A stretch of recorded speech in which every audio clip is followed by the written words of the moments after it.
हार ना मानने वालों को मेरा सलाम और प्रणाम। दोस्तों, अगर आप ये वीडियो पूरा देखते हैं तो आपको इसमें से क्या मिलने वाला है, पहले हम डिस्कस कर लेते हैं। अगर आप यूपीएसआई का एग्ज़ाम देने वाले हो या यूपी पुलिस का एग्ज़ाम देने वाले हो या फिर होम गार्ड का देने वाले हो, तो ये संविधान की क्लास आपके लिए रामबाण होने वाली है, क्योंकि मैं हर टॉपिक से 75 बेहतरीन प्रश्न लेकर के आऊँगा। आपके एग्ज़ाम से पहले सारा कवर करा दूंगा। यकीन मानिए, अगर आप पूरा वीडियो देखते हैं तो ये जो है प्रस्तावना टॉपिक है, ठीक है। तो प्रस्तावना टॉपिक से आपका कोई भी क्वेश्चन एग्जाम में बाहर नहीं जाएगा। चलिए हम वीडियो को शुरू करते हैं, क्योंकि आपका समय काफ़ी कीमती है। पहला प्रश्न है, भारतीय संविधान की प्रस्तावना जो है किस वाक्य से प्रारंभ होती है। तो कभी भी आप पढ़ेंगे तो भारतीय संविधान की जो प्रस्तावना होती है, हम भारत के लोग, यहीं से शुरू होती है, ठीक है। प्रस्तावना की शुरुआत जो है भारत के लोग जैसे शब्दों से होती है। इसका अर्थ है कि संविधान की जो संपूर्ण सत्ता है और अधिकार का स्रोत है वो जनता है, ठीक है। संविधान किसी राजा, संसद या सरकार से नहीं बल्कि जनता की इच्छा से बनाया गया है। दोस्तों, समय कम है इसलिए मैं क्वेश्चन डिस्कस करूंगा और आप आराम से व्याख्या पढ़ते जाइएगा, ठीक है। अगला प्रश्न है, प्रस्तावना के अनुसार संविधान की सत्ता का वास्तविक स्रोत कौन होता है। तो जनता होता है। अगला है, प्रस्तावना जो है भारत को किस रूप में घोषित करती है। तो प्रस्तावना जो है वो भारत को सार्वभौमिक समाजवादी पंथ निरपेक्ष लोकतांत्रिक गणराज्य के रूप में जो है घोषित करता है। अगला है हमारा, समाजवादी शब्द प्रस्तावना में किस वर्ष जोड़ा गया। तो देखिए, 42वां संविधान संशोधन जो हुआ था, 42वां संविधान संशोधन 1976 के द्वारा संविधान की जो प्रस्तावना है उसमें समाजवादी पंथ निरपेक्ष जैसे शब्द जोड़े गए थे, ठीक है। तो इसका जो सही आंसर है ऑप्शन नंबर सी जो है वो 1976 है। 42वां संविधान संशोधन 1976 है। दोस्तों, आपसे एक रिक्वेस्ट करना चाहता हूँ, अगर किसी को एसएससी जीडी, एसएससी जो है जीडी हो गया, एमटीएस हो गया या फिर एनटीपीसी का तैयारी करना है, तो प्लीज़ हमने एक चैनल स्टार्ट किया है। 26 जनवरी से आपको डेली वीडियोस मिलेंगी 4 से 5, ठीक है। 4 से 5 वीडियोस मिलेंगी। दीपेश जीएस स्टडी, ठीक है। दीपेश जीएस स्टडी नाम से जो चैनल है, आप प्लीज़ उसको एक बार सब्सक्राइब कर लीजिए। अगला है, पंथ निरपेक्ष शब्द प्रस्तावना में कब जोड़ा गया है। तो 42वां संविधान संशोधन 1976 के द्वारा पंथ निरपेक्ष समाजवादी शब्द जोड़े गए थे। अगला है हमारा, प्रस्तावना में वर्णित न्याय कितने प्रकार का है। तो प्रस्तावना में जो वर्णित न्याय है वो 3 प्रकार का है, सामाजिक, आर्थिक और राजनीतिक न्याय है, ठीक है। इसका उद्देश्य होता है समाज के हर क्षेत्र में न्याय सुनिश्चित करना होता है। अगला है आपका, प्रस्तावना में सामाजिक न्याय जो है किससे संबंधित है। तो समाज में समानता से संबंधित है। इसका मतलब ये होता है कि समाज में किसी भी प्रकार का भेदभाव नहीं होगा और सभी वर्गों को जो है समान सम्मान और अवसर प्राप्त होगा। अगला है आपका, प्रस्तावना में आर्थिक न्याय शब्द का आशय किससे है। तो संसाधनों का समान वितरण, ठीक है। न्यायिक जो देखो, जो आर्थिक न्याय होता है इसका उद्देश्य यह सुनिश्चित करना होता है कि देश की जो संपत्ति है और संसाधन है इसका वितरण इस प्रकार से हो कि आर्थिक असमानताएं जो है वो कम होती चली जाए और सभी को जीवन की जो मूलभूत सुविधाएं हैं वो मिलती रहे कम से कम। अगला है, प्रस्तावना में राजनीतिक न्याय का संबंध किससे है। तो शासन में समान भागीदारी से है। दोस्तों, अगर आप यहाँ तक बने हुए हैं तो प्लीज़ आप हमारे चैनल को सब्सक्राइब कर दीजिए और हमारे साथ जुड़ जाइए। दोस्तों, हम कई सारे बच्चे ऐसे हैं जो उस टीचर के पास जाना ज़्यादा पसंद करते हैं जहाँ पढ़ाई तो होगा 10 मिनट का और बकवास होगा 25 मिनट का, और मैं आपको 10 से 15 मिनट में बेहतरीन कंटेंट दे दूंगा और आप आराम से रिवीजन भी कर लेंगे। अगला है आपका, प्रस्तावना में स्वतंत्रता किन किन से संबंधित है। तो ये जो है आपका विचार, अभिव्यक्ति, विश्वास, धर्म और उपासना, ठीक है, इससे संबंधित है। अगला है आपका, प्रस्तावना में समानता का अर्थ क्या होता है। स्थिति और अवसर की समानता होती है, ठीक है। अगला है, प्रस्तावना में बंधुत्व का उद्देश्य क्या है। तो इसका सही आंसर है व्यक्ति की गरिमा और राष्ट्र की एकता, ठीक है।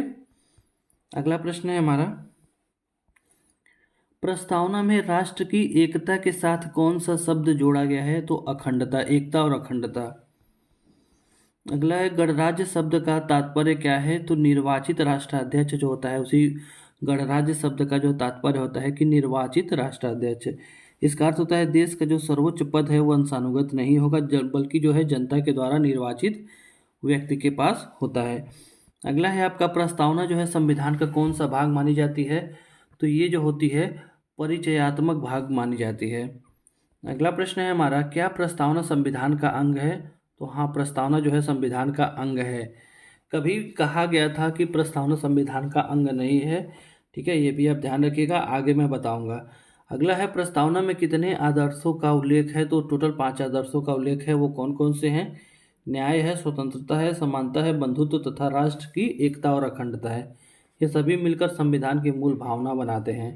अगला प्रश्न है हमारा, प्रस्तावना को संविधान की आत्मा जो है वो किस निर्णय में कहा गया है, तो केशवानंद भारती बनाम केरल राज्य में कहा गया है कि जो प्रस्तावना है वो संविधान की आत्मा है, ठीक है।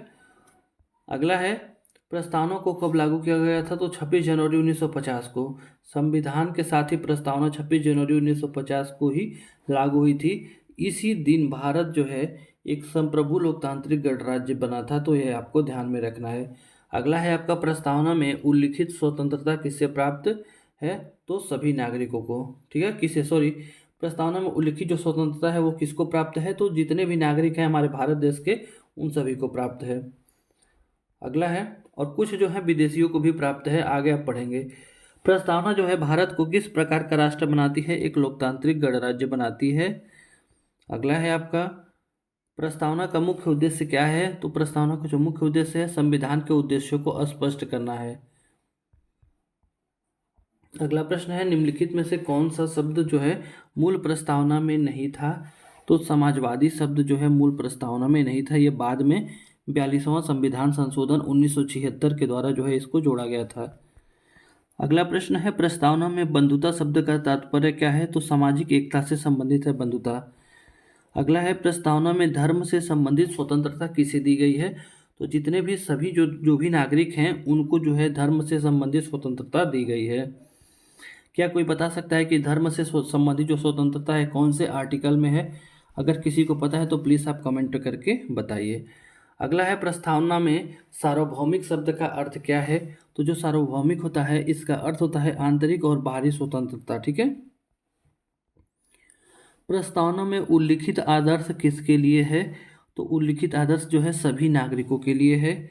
अगला प्रश्न है हमारा, प्रस्तावना में स्वतंत्रता का उद्देश्य क्या है, तो व्यक्ति का विकास, ठीक है। दोस्तों अब थोड़ा सा हम स्पीड तेज करेंगे क्योंकि वीडियो काफ़ी लंबा हो जाएगा। अभी 7 साढ़े 7 मिनट से ऊपर का हो चुका है और मुझे 15 मिनट से 20 मिनट के अंदर कवर करना है। अगला है, प्रस्तावना में समानता का आधार क्या है, तो नागरिकता है। अगला प्रश्न है हमारा, प्रस्तावना में सामाजिक न्याय का लक्ष्य क्या है, तो सामाजिक संतुलन है। जो भी दोस्तों ध्यान दीजिएगा, जो व्याख्या है वो उसको आराम से आप पढ़ लीजिएगा, पीडीएफ आपको मिल जाएगी दीपेश जीएस स्टडी चैनल पे। अगला है, प्रस्तावना किसके द्वारा अपनाई गई है, तो संविधान सभा के द्वारा अपनाई गई है प्रस्तावना। अगला प्रश्न है, प्रस्तावना में उल्लिखित न्याय किससे संबंधित नहीं है, तो ये धार्मिक जो है वो नहीं है।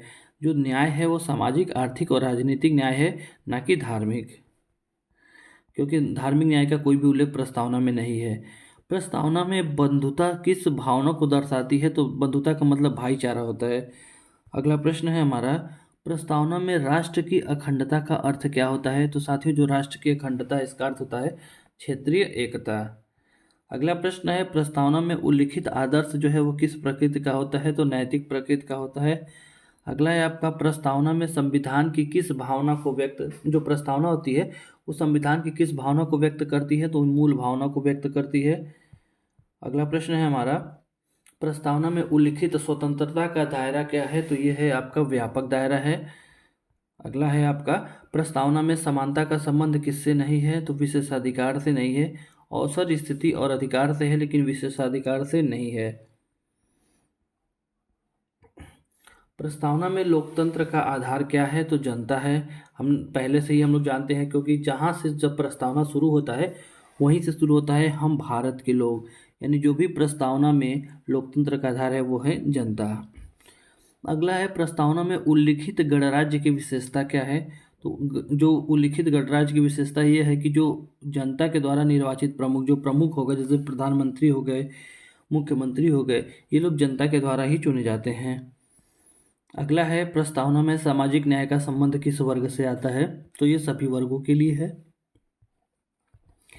अगला है आपका प्रस्तावना में उल्लिखित आर्थिक न्याय का उद्देश्य क्या है, तो आर्थिक समानता है।